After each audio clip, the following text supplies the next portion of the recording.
Oh,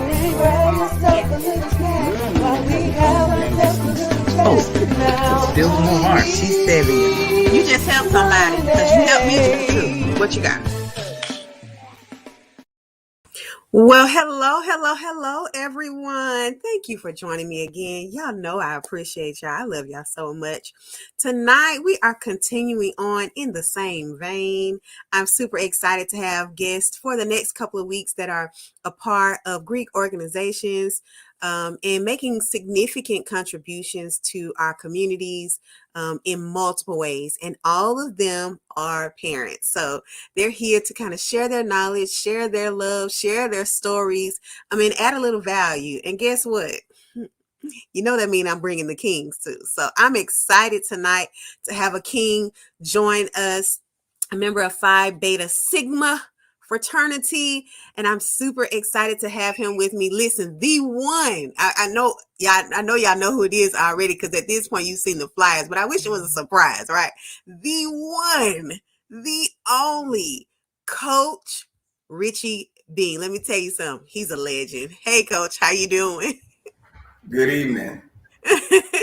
I'm so glad to have you with me tonight. Listen, y'all don't understand. This is the man, the myth, the legend. Coach has won. You see him. He's sitting in the right room. You see all the trophies behind him.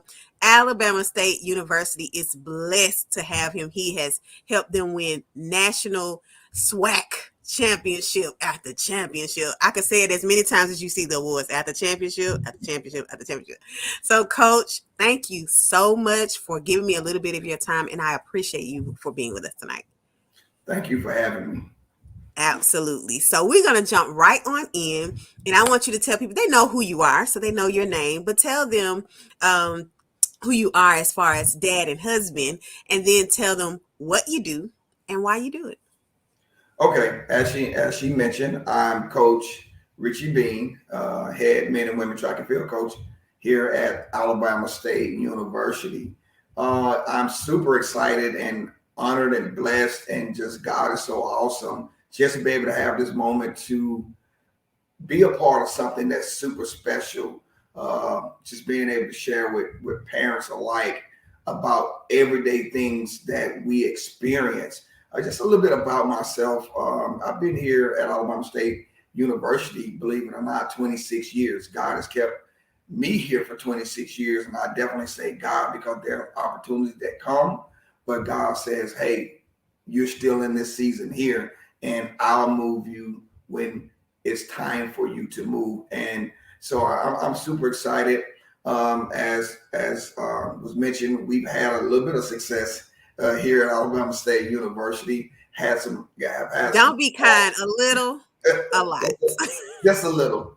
But you know, it come off the shoulders of the student athletes. It come off the shoulders of the coaches who have served here in different capacity, and the administrators and athletic directors and presidents that I've served under to make these things happen, because it doesn't work off of one person alone. So I've been married for 10 years. I have 2 daughters. I know one is 20, one is 9. That's a bit of a spread. One of my oldest girl is through marriage, and my baby girl, me and my wife had together in our marriage. But you know, we're a cohesive family. Just being married, trying to be a coach is a huge task. And I would be honest and say I'm still trying to get this thing right, because with every season brings a new change, and with new change brings a new dynamic in the home. So, you know, I'm involved in the sport. Like I said, I've been in it 26 years, and everything under the sun, almost that you can think to bring you up to the highest of the highs, to the lowest of the lows, from having to bury a parent, having to bury a brother, having a child, you know, being mad, getting married, dealing with a pandemic. I mean, everything is being thrown at you. But at the end of the day, as a parent, as a husband, as a father figure, still got to get up, get dressed, because there are so many people who is waiting to see how I'm going to lead them. And there are so many challenges in that. But I'm up to the task. A fun fact about me is when I'm not coaching, I love to cook. That's my peace of mind. That's my Favorite meal. Okay, now what's your favorite dish to cook, Coach? I like to think I can grill, but there's not too many things when it come down to the traditional meals that we all like, from grilling to greens to mac and cheese to, I mean, you name it. I mean, even the last 2 years, I've been responsible for making the dressing for the holidays. So, um, Come on, you Coach. You know, be getting your hands dirty because oh yeah, oh good yeah, dressing made with your hands.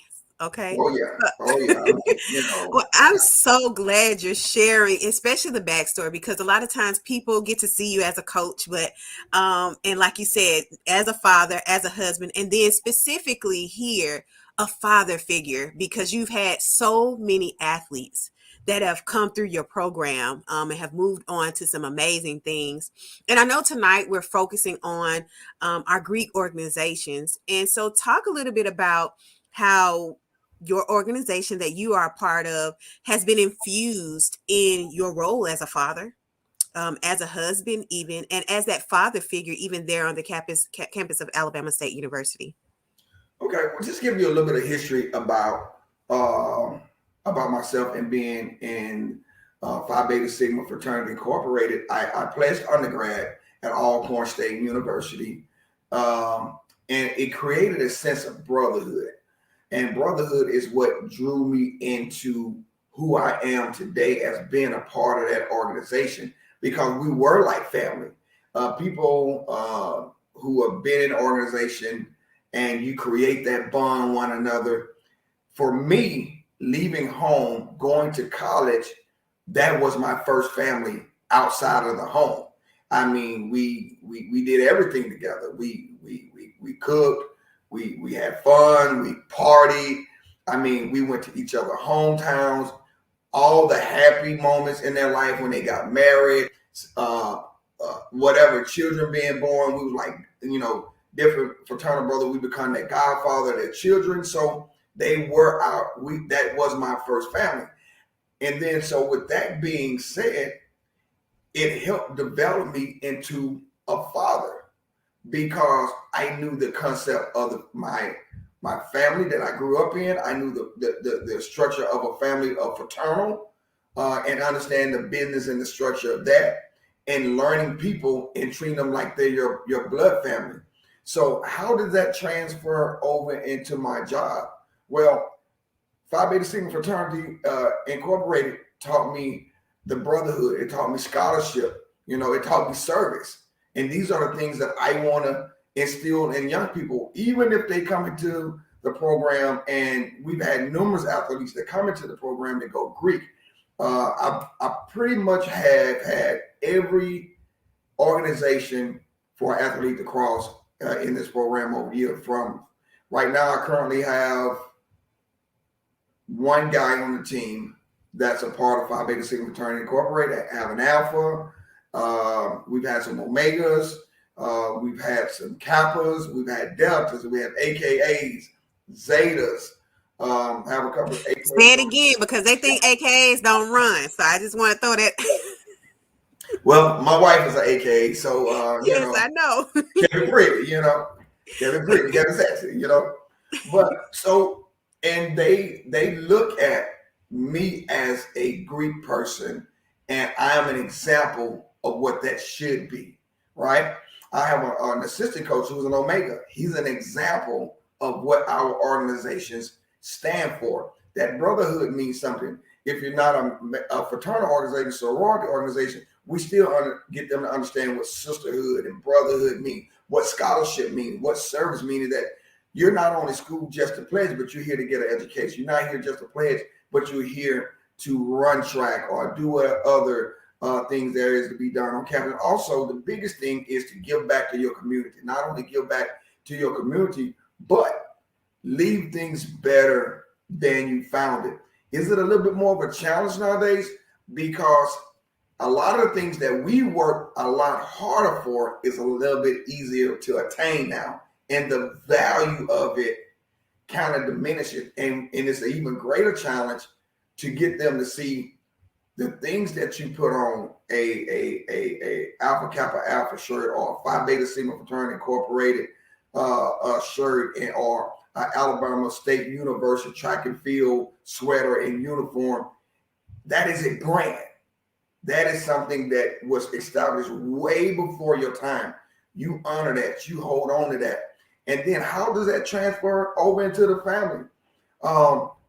Within our fraternal ranks, even me being a Mason, there were certain things that was taught to me to how the structure of the home should be, how I should lead. And then also there are certain things in scriptures and certain things in our bylaws or things in our fraternal knowledge that teaches us how to be that living example, where all of these things really started from the Bible and Bible structured event, because mostly every most founders in most of these organizations came from some type of faith-based organization within their church or some other church-based affiliation. And you say something that's really important that I want to address, because a lot of times, and I talked about this with my last guest, the idea that people want to belong to something. People want to be a part of a team. They want to feel included. And you mentioned some things that are really important. The idea that your assistant coach is an Omega, that you have multiple organizations represented as a part of the team.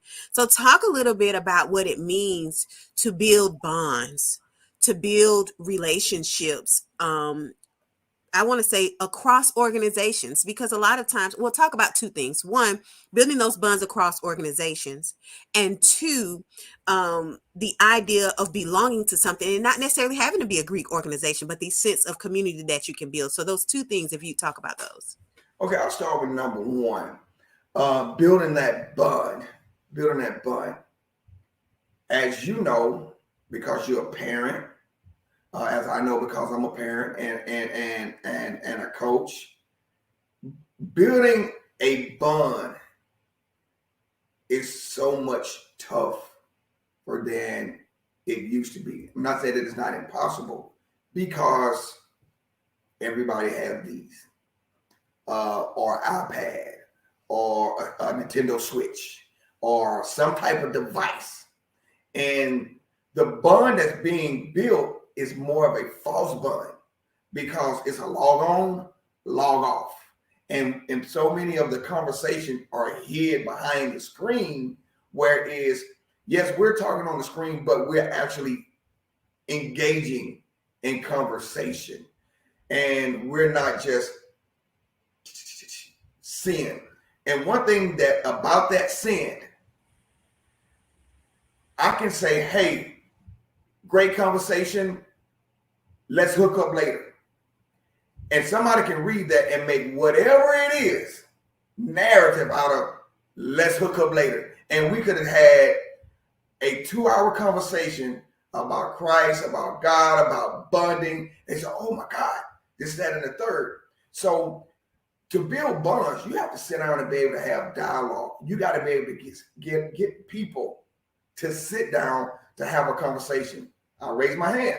I am guilty, because after being gone 6 hours, coming in the house, I'm talked out. I just want to sit down, take my shoes off, and sit quietly.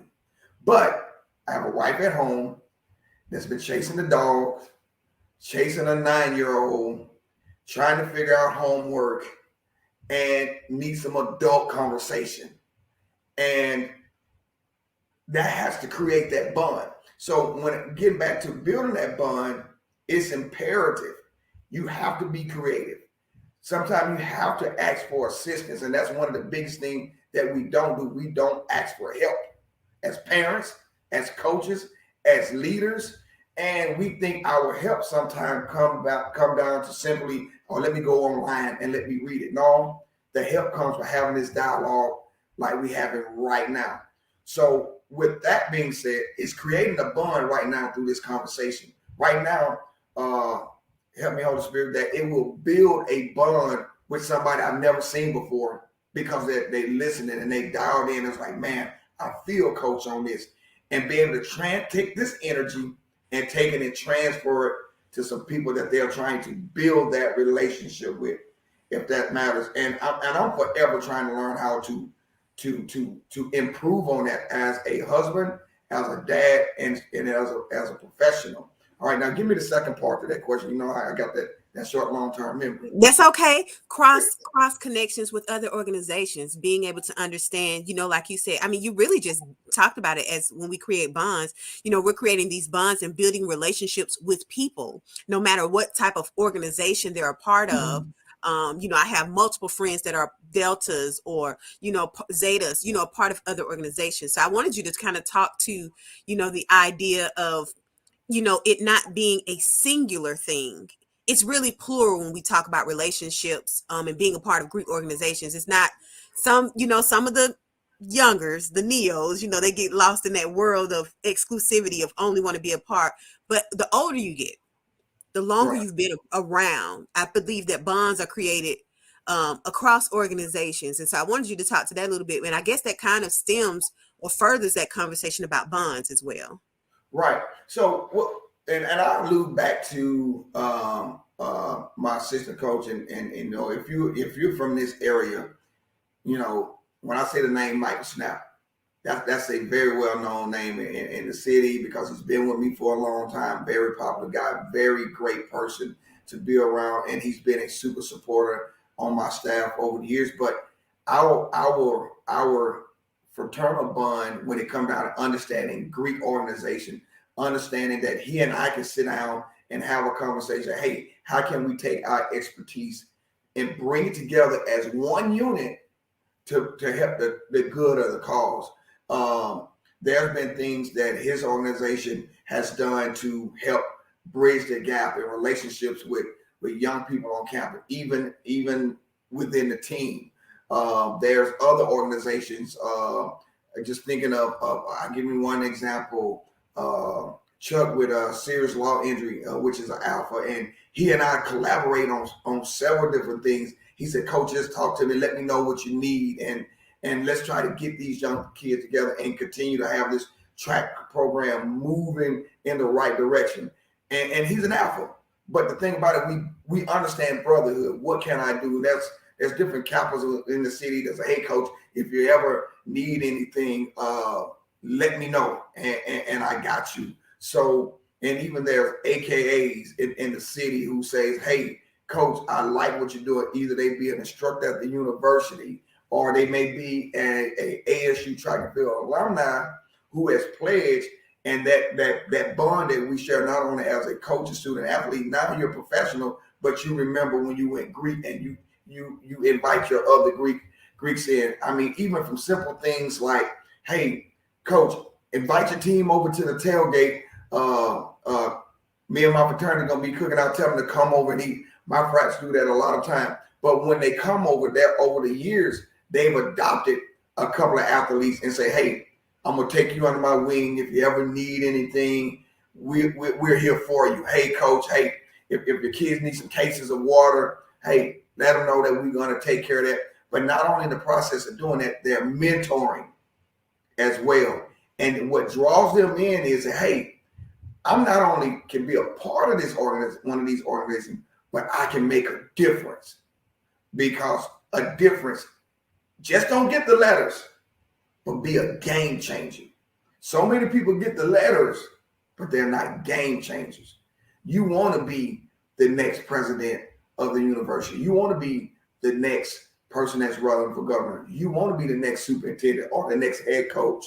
And Right. and in all of that, it's going to teach you some structure in the home as well, hopefully. Yeah. And that is so good because the foundation of it all, right, is one of the key areas, mentorship, especially in the area you're in. Some people, I don't think anybody who knows you would say that you're just a coach. Oh, he's just Coach Bean. I don't think that anyone that I know would say that, just because of all of the additional work, the additional effort you put into your athletes and into the program, and ensuring that not that they're just good athletes, but that they're good people. You know, that Right. you're cultivating an environment where they're unafraid to, if they have a problem, if they have an issue, oh, I know I can go talk to coach. Not Mhm. just about, oh, I hurt myself. No, I'm hurting. And I Right. think that it's a beautiful space that you're creating for your athletes by having other people around you, whether a part of your organization or not, who can add value to them. And that's just true signs of good leadership, because no leader can do it all on their own. No leader can do it by themselves. Understanding strengths and weaknesses and bringing in people to meet the needs of your athletes is really, really important. And so I want to touch on one other thing before we move to our last topic, because you started talking about your wife and the kids. So in a really important area for anybody who is watching is the idea of family, the concept of family and the importance of adding value in that space. Talk a little bit about what you do. I know you said when you come home, that your wife just wants to engage, being able to engage in conversation with her. Talk a little bit about what it looks like for you to sow those good seeds, and do the work. I know you said you're still growing in that area, but what it looks like for you to do the work as a husband and a father to mature that environment, because we know how much work you're doing with your athletes. But talk a little bit about the work you're doing in your home to ensure that the bonds there are where they need to be. Right. Good question. And I first of all, I am grateful and super thankful that you asked that, because one thing that I've learned in the process of communicating, openly communicating helps you to see yourself. It helps you to see others.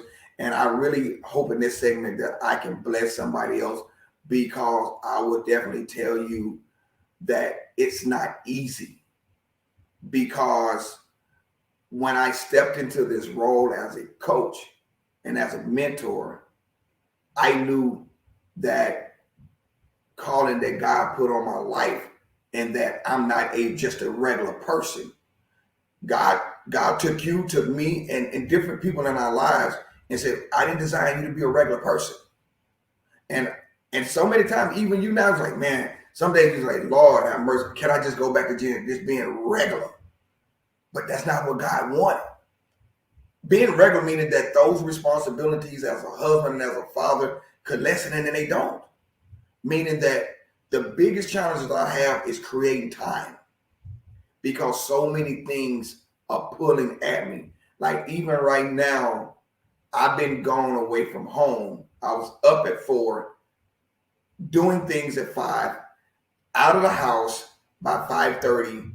And if you're married, you're well, it's easy to say. If you're married, ever been married, it's that weird feeling when you like, I gotta leave, but that was a conversation I need to have at home.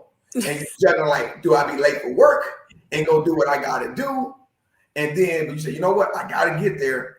And then you being the wife and me being the husband, and you make the phone call from the vehicle, and the wife is like, you was here all this time. Why didn't we just talk then? But you're trying to create that balance. And when the main time is that the wife wants that conversation and that dialogue, because they want to be able to see me. My wife want to be able to see me. She want to be able to hear me. She want to know, and is she just as important as these 50 to 60 students that I'm serving? Is she just as important as that section 1 of health class, that section 3 of health class, and then that Zoom meeting that you got scheduled that day? Is she that priority too? So coming home and trying to what do I call it?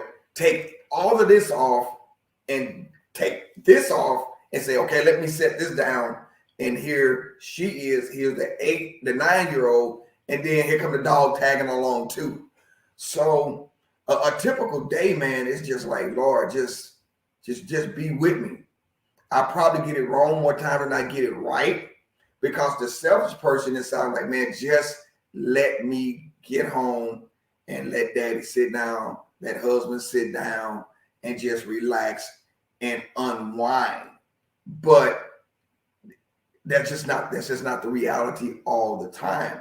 And even so, I'm still learning that and getting better at that, because I can honestly tell you, when it come down to what it is in this professional career, success don't come being late. Success don't come without hard work. Success don't come without sacrifice and trying to create that stability, and then trying to do it at home, man. Oh my God, man, God didn't design me to be regular. And I mean, that's he such a designed, great quote. He didn't design me to be regular. he didn't design me to be regular. If regular is what you wanted, I'm not your regular. I'm not your regular person, Right. because what we're doing right now is a ministry, right? What you're doing is a ministry. What I'm doing is a ministry, right? And it pulls so much from you. Even being the head of my home is a ministry. And now you have to say, God, what are you trying to get me to do? You got me here, you got me there, but it says God wants us to serve Him first, wife, kids, down the line. And if there's anybody out there listening, I mean, you got to say, man, I got it wrong maybe a couple of days. And I'm honest enough to say I probably got it wrong more times than right, because this doesn't happen and not getting it wrong a lot of time, because there are times when I should have like packed up and went home. I said, I'm gonna go another hour. Or I get home and my mind is totally still engaged in how to fix something there and making that marriage even better. So for anybody that's listening, take it from Coach. It Your career is important. My career is important. But what is that career if you lose your home? And that's one of the biggest things that I try to improve on, because when it's all said and done, because right now, these things that we accomplish, I can accomplish all of this, but when it's all said and done, who's going to be there? And that's the Right. life I want when it's all said and done, because people look, are associated with me because of Coach B. It's very seldom people call me Richie or my nickname. And when Coach falls off, these fade away. It's those people at home that truly matters. Listen, so good. And because my prayer is that every husband, every father, every man that's watching is hearing what you're saying, actively listening and pulling from it, because it's really important. The idea that, when we communicate with one another, we're communicating effectively, that we're actively listening, taking in what somebody says, not to just blurt out what we want to say, but to hear them, to be able to respond and repeat to them what they have said, to know that we've understood them. And a lot of marriages miss the mark in that space, because I can't say oh wives or oh husbands, because it just depends on the scenario. But I think if they use what you said, just communicating, open, honest. I know a lot of times a lot of men were raised in a way where you be quiet, you don't cry, you don't just share your emotions, you don't say anything, and that goes with them. I know that goes with them a long way. And then when they get to the point where they have the family, they have the wife, they have the kids, they're learning in the process, because they have to unlearn everything they thought they knew and try to make it work. And the question is, did God guide you to the right person? Did you add the right person to your life who makes room for you to grow in that way? And that's why I'm so thankful for my husband. There's, especially transitioning into marriage, from being a commander, I was in the army, leading people. Everybody had to do what I said, him even making room for me to learn how to step back and let him do his job as a Mhm. husband, and not trying to overstep my boundaries as a wife. And I know some people will have a problem with that, but submission is a form of power. when people take it on as what it truly is and what the word of God tells us. And Mhm. so, even as wives who may be listening and heard everything he said, and they saying, "Oh yeah, that sounds so good. He talking good. I wish my husband." Well, check yourself too. Check Amen. yourself too. Check what you're doing. Check how you're reacting and not responding. Because what you want to be able to do is respond, not react. And oftentimes we're quick to hear what we want someone else to hear. You know how we want our husband. Oh yeah, I heard Coach say this, and my husband need to be listening to this. Well, maybe you need to be listening harder, because maybe there's something that you need to work on as well. Maybe you need to be paying attention to some of your actions and some of the things that you're saying and the time you're not making, that they have to figure out ways to feel. And so I think it's really important what you said, because people don't always pay attention to the kings. They don't give them the credit they need. So I just want to, we're grateful for you. We appreciate the way you add value, not only as a coach, to your athletes at the Alabama State University, but the way you're adding value to your home, Right. tending to your wife and your family. It's such a beautiful thing to see. And I'm grateful that you're sharing that vision, that visual with your athletes, so they get to see that, even though they know your coach, but they know you're married. They know you have a family, and they know the importance of you tending to them as well. So we're getting ready. We've been here 30 minutes, and I always allow my guests to share their last three things. So it could be three new things, or you can readdress something you shared. But what are the three things? If somebody missed the whole episode and they're just catching right now, what are three things that you would want to share with them before we go? Well, I want to piggyback off something you said, and since we Oh, dealing go with ahead. the king section, and I want people, our men, to truly hear what I said. But I want to say this to our queens: if there's ever a time that your husbands need you, we need you right now. If your husband a man of the cloth, if he's the manager at his job, if he's a coach, or if he's the head of this organization, or he's just regular Joe Blow and he's getting up, going out there, and he's getting it every day. If there's ever a time, because the world that we living in right now, the enemy is trying to do everything to take us away from you. I can say as a husband, when I walk out of that door every day, I literally pray and say, Lord, help me. Because before I'm out of the driveway and I can get on 85, there's something that's going to attack my spirit. There's things that are going to come at me professionally. There's going to be things that are going to come at my marriage, try to distract me away from it. And if you ever, I can't stress this enough, if you ever, and you probably can nod your head to this, if you ever see your husband sitting there with that blank look in his face, that means something is really troubling. And it's like, for us, it's almost like it's something stuck.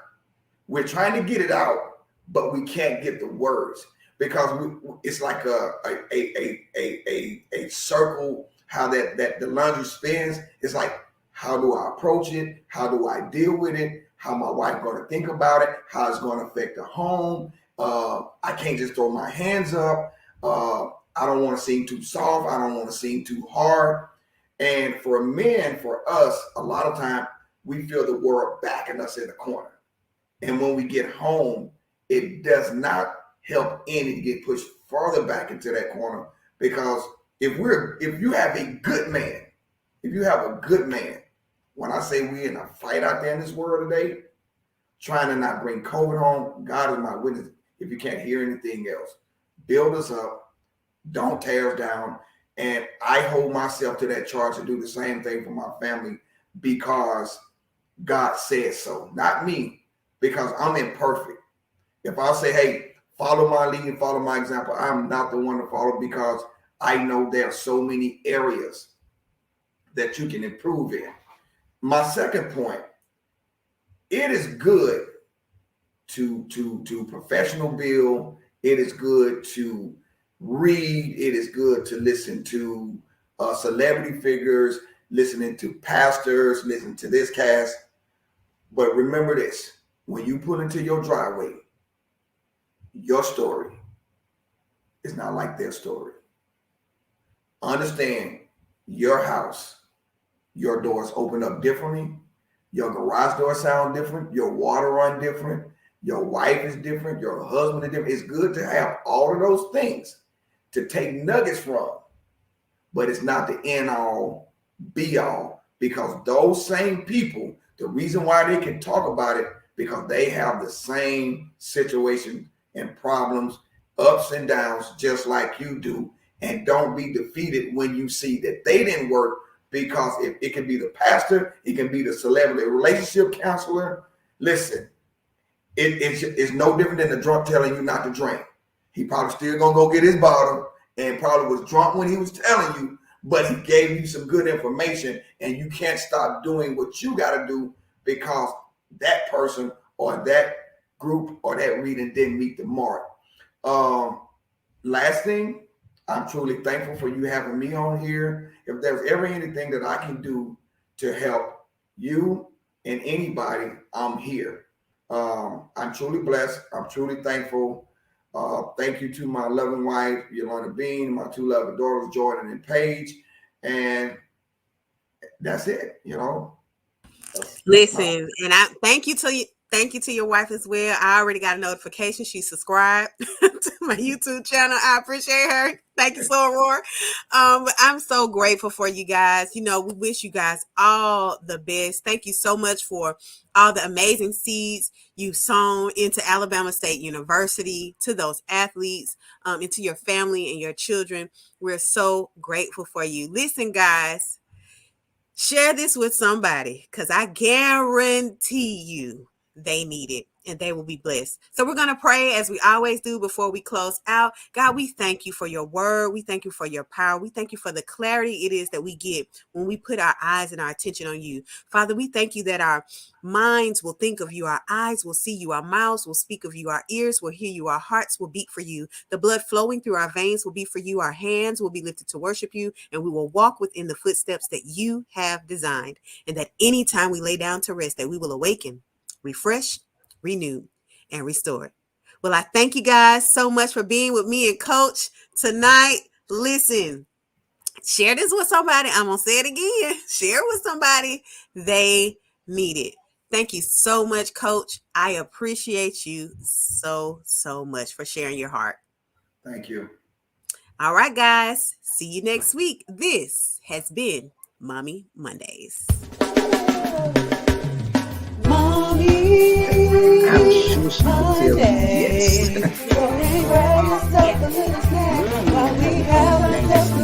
Oh, still in her heart. She's 7. You just helped somebody, because you helped me too. What you got?